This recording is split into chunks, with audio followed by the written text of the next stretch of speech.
Merci, monsieur le maire. Enfin, je salue cette délibération avec soulagement.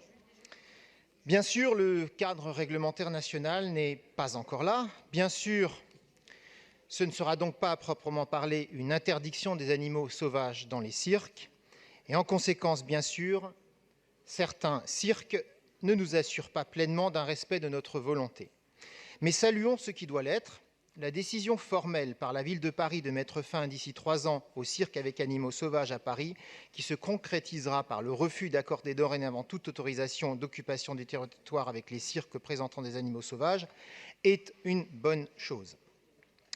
Je veux remercier en particulier Pénélope Comitès pour le travail qu'elle a réalisé, la concertation absolument nécessaire qu'elle a menée avec la profession circassienne, même si, in fine, tous ne sont pas dans le wagon et dans le train que nous avons fait démarrer.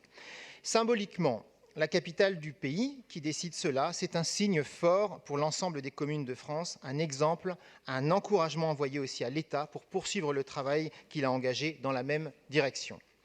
Depuis des années, et plus encore au cours de cette mandature, des élus et des associations vous ont demandé cette mesure. Je veux saluer mes collègues Daniel Simonet et Jacques Bouteau, car nous trois avons relancé une fois encore cette demande il y a près de 2 ans maintenant. Vous aviez ignoré cette revendication jusque-là, et puis, de toute évidence, vous avez compris que le sens de l'histoire n'était pas à rester au statu quo actuel.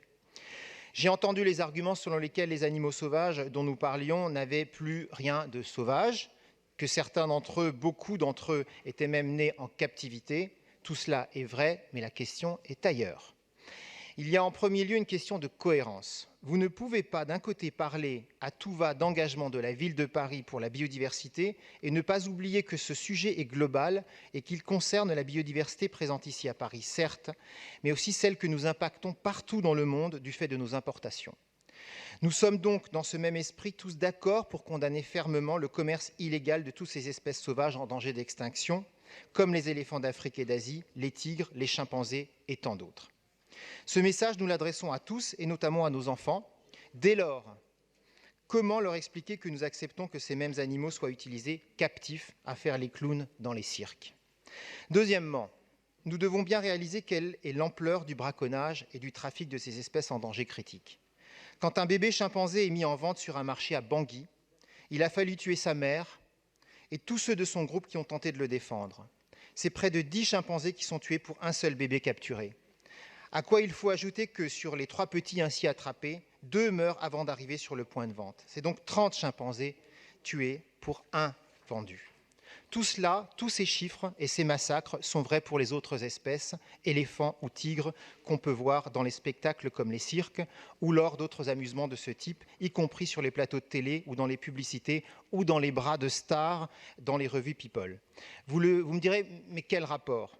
Il est malheureusement très simple. Quand vous montrez un animal de cette espèce dans un cirque, par exemple, vous envoyez dans les pays de braconnage un message très simple. Dans ces pays, ils se disent, là-bas, en France, en Occident, ils veulent des animaux sauvages, ils vont m'en acheter. Derrière, vous avez des touristes qui, dans ces pays, attendris par ce qu'ils voient, achètent ces animaux sur les marchés.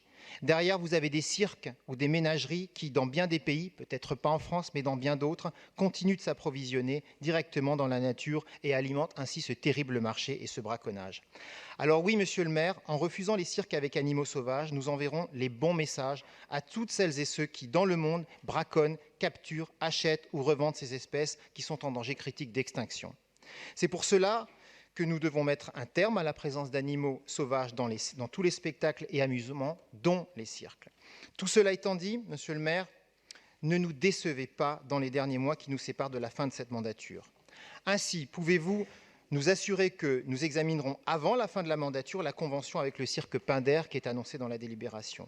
Quant aux 3 autres cirques, notamment le cirque Bouglione qui continuera de présenter des numéros avec des éléphants, comptez-vous continuer et poursuivre le dialogue pour les convaincre de signer la même convention?